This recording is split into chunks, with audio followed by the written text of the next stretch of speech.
Cámara fija. Trabajadores se hallan en la construcción de una casa de lujo en la Ciudad de México cuando uno de sus compañeros cae y fallece. Todos reaccionan e intentan auxiliarle.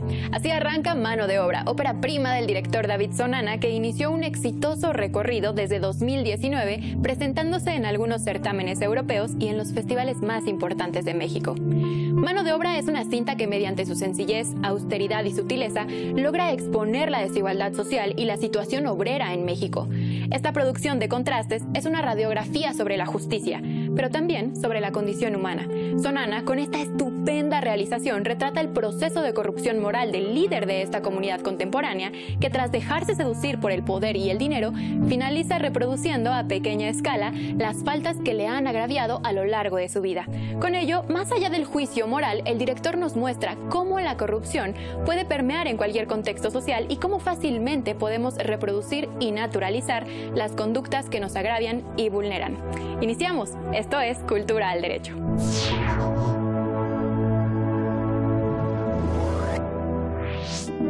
Bienvenidas, bienvenidos a una emisión más de Cultura al Derecho. Como ya vimos en la cápsula anterior, el día de hoy vamos a hablar sobre esta película Mano de Obra de David Sonana.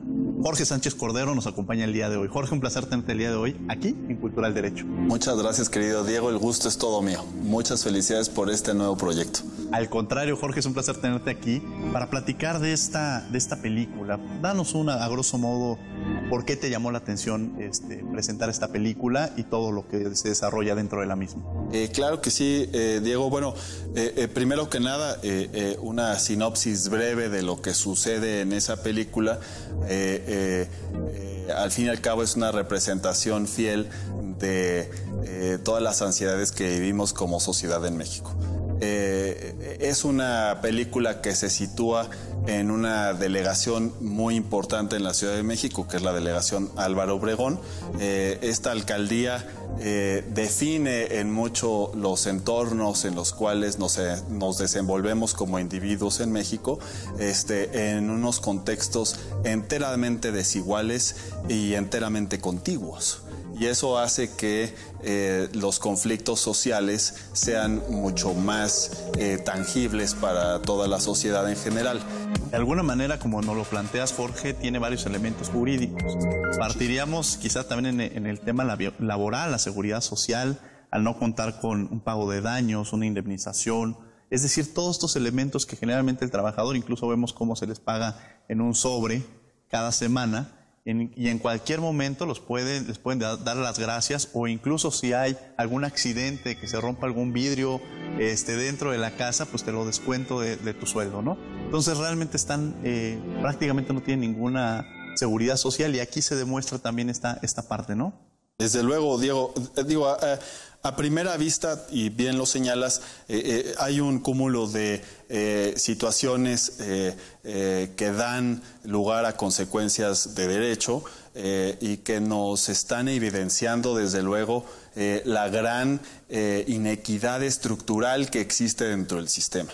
Esto es, el derecho parte de una ficción en la cual nos reconoce a todos como iguales frente a la ley.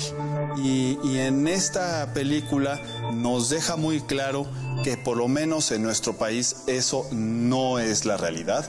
Esa no es la realidad, y no es la realidad porque han fallado varios agentes importantes en que esa realidad se construya de esa manera. Llamémosle operadores del derecho.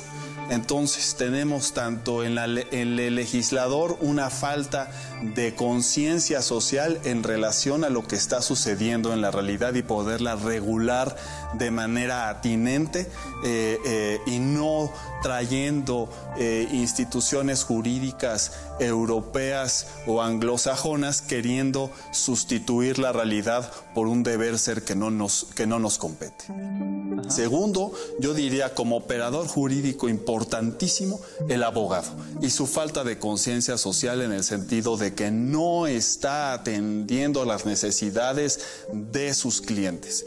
Esa falta de conciencia y de ética por parte de la abogacía ha hecho que el rol que nos ha conferido la sociedad, es un poder impresionante el que nos ha conferido la sociedad a nosotros, querido Diego, y no hemos sorteado bien los obstáculos a los que nos hemos enfrentado como gremio para precisamente solventar las inequidades de la sociedad. Y aquí le das un tema muy importante, la figura de la ética del abogado, de la responsabilidad social, porque vaya, somos formados en una universidad pública como la Universidad Nacional Autónoma de México o en cualquier universidad, y en esta posibilidad de regresarle a la sociedad con los impuestos que están pagando, porque no es gratuita la universidad, sino a través de los impuestos se nos está otorgando esta posibilidad de tener estudios, genera este compromiso. Desde que uno recibe el título, tiene este compromiso de ejercerlo con responsabilidad. Y lamentablemente,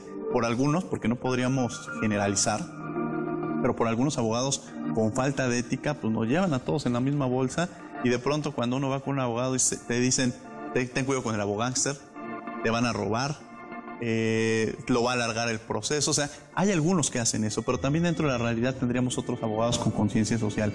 Y una parte que también me llama mucho la atención que mencionas, Jorge, es estas grandes desigualdades sociales, ¿no? La justicia pareciera que de acuerdo a los recursos con los que cuentas, tiene la posibilidad de tener accesibilidad dentro de la misma. Y México es un país con grandes desigualdades. Creo que ese es uno de los temas en los cuales se logra también visibilizar. Sí, sí. Y a ver, Diego, un primer punto, porque tú tocas aquí un tema toral. Y es que nuestra máxima casa de estudios, la Universidad Nacional Autónoma de México, juega un papel preponderante en la construcción de un México más justo. Creo que quienes hemos tenido la fortuna y el privilegio de ser parte de esta gran familia universitaria, sabemos que desde que se ingresa, los valores de la excelencia y el humanismo son valores que se exigen a todos los miembros. Estos son valores que familiarmente se traspolaron, lo sabes muy bien. Mi abuelo, profesor emérito de la Facultad de Derecho en la UNAM, traspoló los valores de la UNAM al entorno familiar. Entonces crecimos postulando a la solidaridad y al humanismo y a la justicia social como verdaderas misiones de familia. Como de verdaderas misiones de familia. Vamos a tener que ir a un corte para seguir platicando sobre esto, pero precisamente muchas veces es el primer estudiante, miembro de la familia que aspira a la universidad, y lo que se construye, la educación, la cultura de la legalidad que se construye en la universidad también permea dentro de la misma. Vamos a regresar, vamos a un corte, no te vayas, estás en Cultura al Derecho.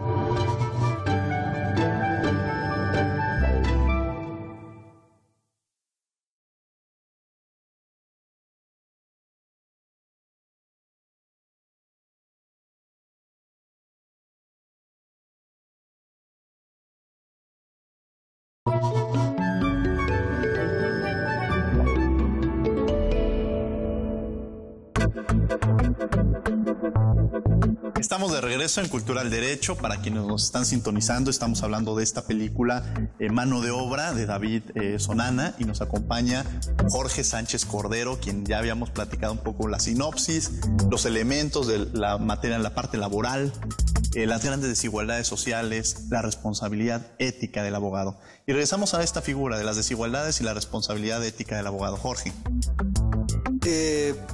Fíjate que ahorita que estábamos en corte mencionabas tú un punto muy importante y es esta cuestión de la formación del abogado y de cómo la casa de estudios en la cual se va formando uno lo va determinando uno no solamente como persona sino también en el entorno familiar.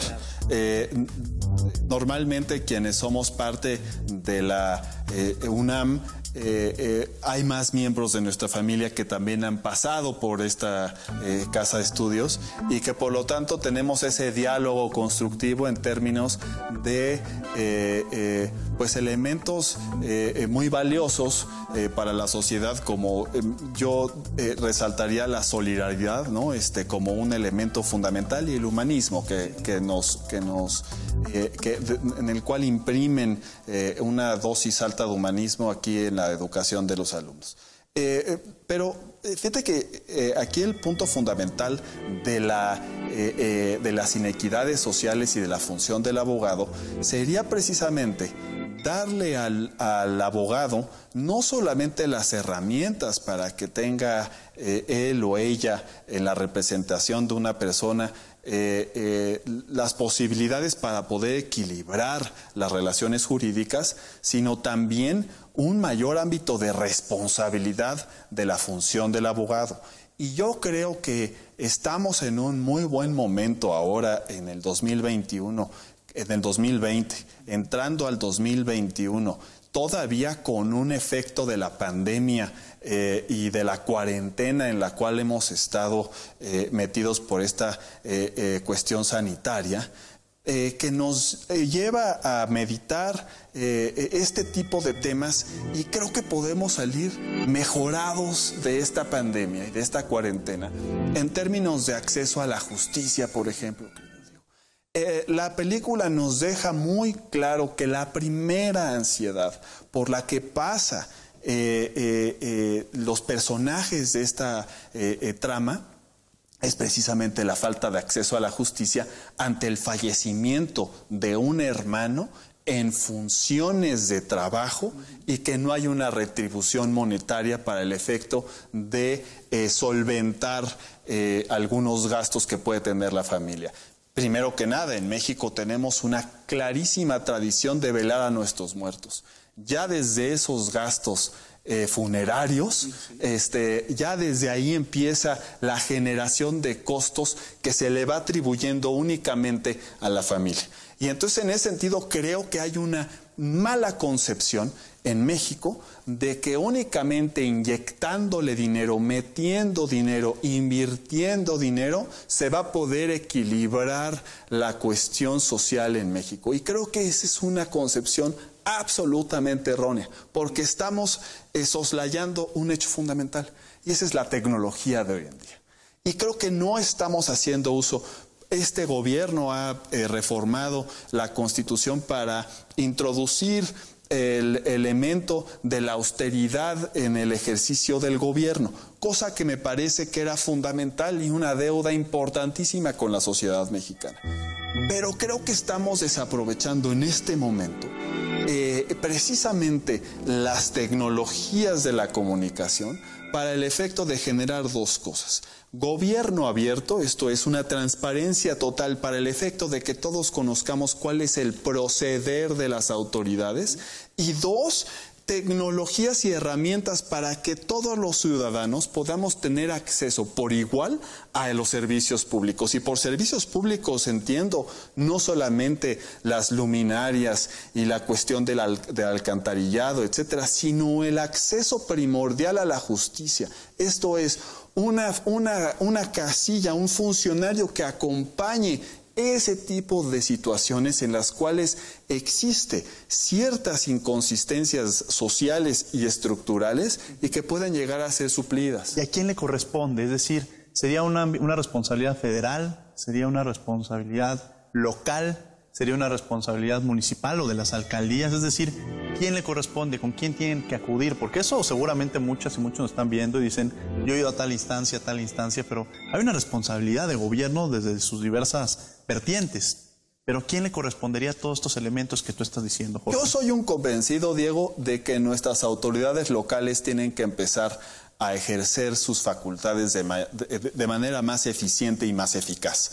Creo que la gobernabilidad de nuestro país pasa por ahí y no pasa tanto por los cambios nacionales que puedan llegar a efectuarse. Creo que los grandes cambios nacionales ya se están llevando a cabo, pero creo que ahora falta un acompañamiento de las autoridades municipales y de las alcaldías para el efecto de asegurarse de que esos cambios federales y en el ordenamiento jurídico nacional vaya permeando y realmente afecte en la manera de vivir de los ciudadanos, en el día a día.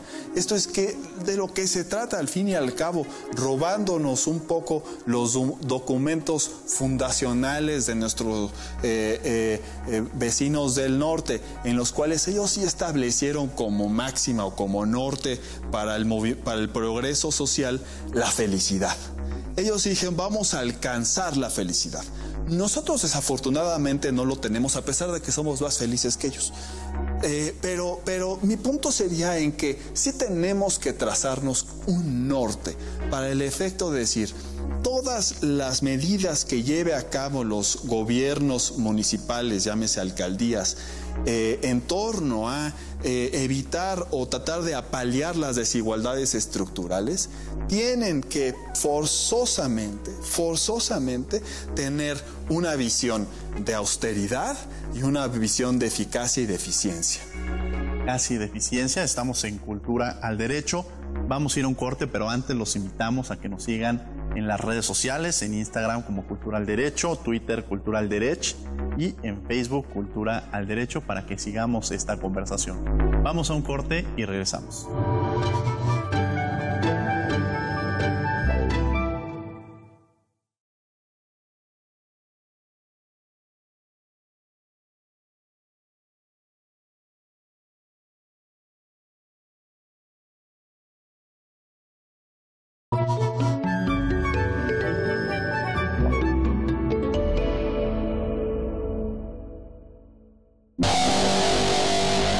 Ese trabajo de mierda. A lo mejor no te has dado cuenta, pero es muy común que como parte de tu trabajo de oficina te sientas alienado, haya un ostracismo con respecto a las responsabilidades y no veas claro el futuro de tu presencia en la corporación. No es tu imaginación, realmente está sucediendo eso. Una forma de minimizar la importancia del papel de los trabajadores dentro de la cadena productiva es aislarlos y mantenerlos al margen de las decisiones gerenciales o que incumben tomas de decisiones más importantes, que en apariencia no les competen, que están destinadas a ser tomados por otras personas que sí son importantes, la mayoría de las veces invisibles. En 1997, Vivian Forrester describió este proceso como parte del horror económico, el neoliberalismo. La idea es simple. Mientras que el trabajador sepa lo menos posible sobre su papel en la cadena productiva, es imposible que pueda ponderar su importancia. Las consecuencias psicológicas que esto produce son de una sutil pero efectiva crueldad. Las personas generan una idea de culpa en la que se acusan por no haber hecho bien su trabajo o porque, al no haber retroalimentación, se sienten inútiles, aunque se sacrifiquen en su empleo y hagan un excelente trabajo.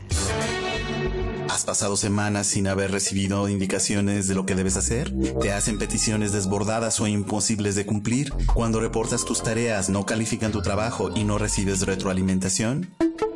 Estás siendo víctima de la disolución del trabajo manual y humano. Porque para una empresa o corporación es muy fácil despedir a alguien que no comprende el espectro de sus tareas. Mientras más oculta sea la posición del trabajador, se sentirá inseguro y será incapaz de articular su importancia o su papel en la cadena de producción. Y ahora, claro, sobre todo esto, no recibes beneficios.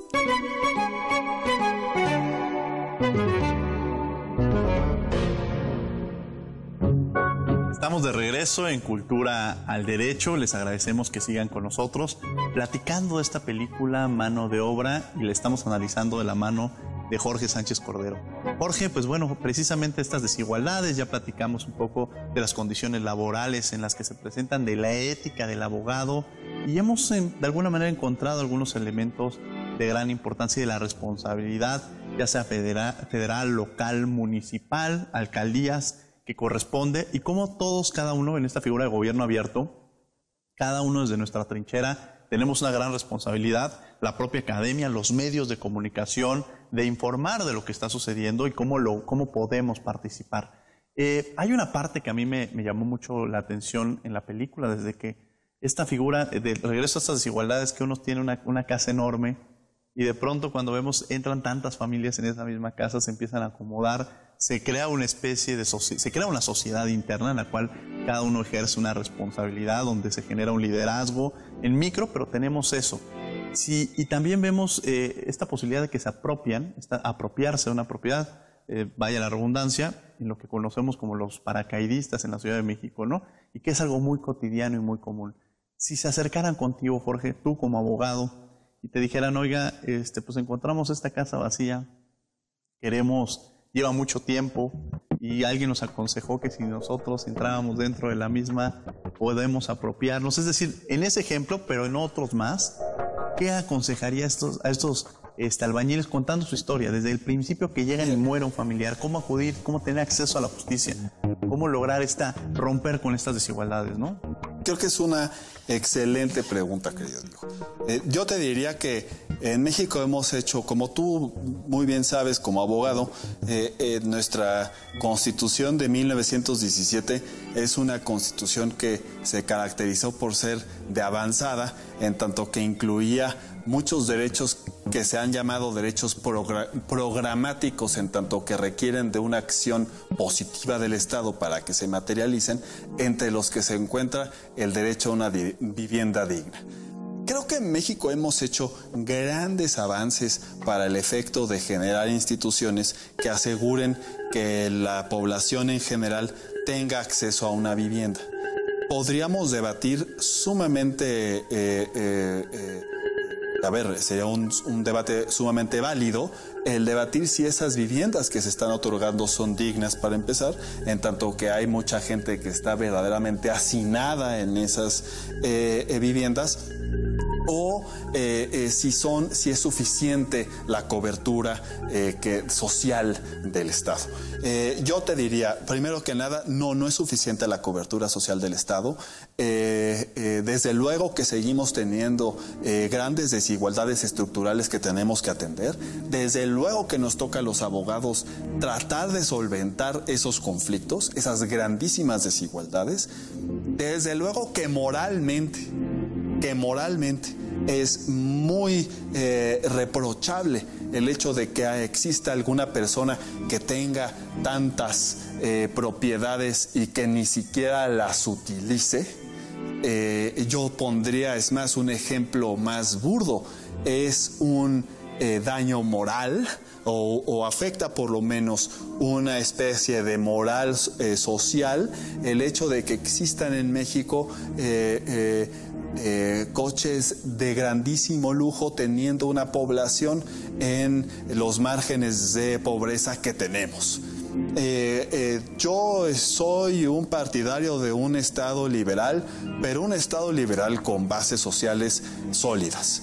Y para eso tenemos que solidarizarnos con el prójimo. Ello no quiere decir que esta inmoralidad en la que estamos viviendo llame a la anarquía. ¿Por qué? Porque no podríamos nosotros sostener ningún ordenamiento social con base en la ley del más fuerte. Esto es, hoy tengo posibilidad de brincarme esta barda y por lo tanto es mi derecho poderlo hacer. Falso. Si tú puedes físicamente hacerlo, no quiere decir que jurídicamente lo puedas hacer. Creo que tenemos una gran deuda con la sociedad como abogados y que tenemos que solventar las grandes desigualdades, pero no podemos hacer un llamado a la anarquía. No podemos hacer un llamado a la anarquía, nos quedan algunos segundos. Para reflexiones finales, Jorge, algo con lo que quieras cerrar o algún punto que creas que sería importante retomar de esta película. Yo quisiera retomar el punto, Diego, que hemos estado tocando desde varias aristas, que tiene que ver con la función social del abogado. Yo estoy convencido de que nuestra función, nuestro rol en la sociedad debe ser precisamente generar los puentes necesarios para que no existan esas desigualdades estructurales y para generar un México más próspero. Tenemos esa obligación como abogados y tenemos una deuda pendiente con la ciudadanía mexicana, que espero que los abogados de nuestra gran casa de estudios y de nuestra grandísima facultad liderada por nuestro grandísimo director, tomemos un rol mucho más enérgico en la solución de este problema.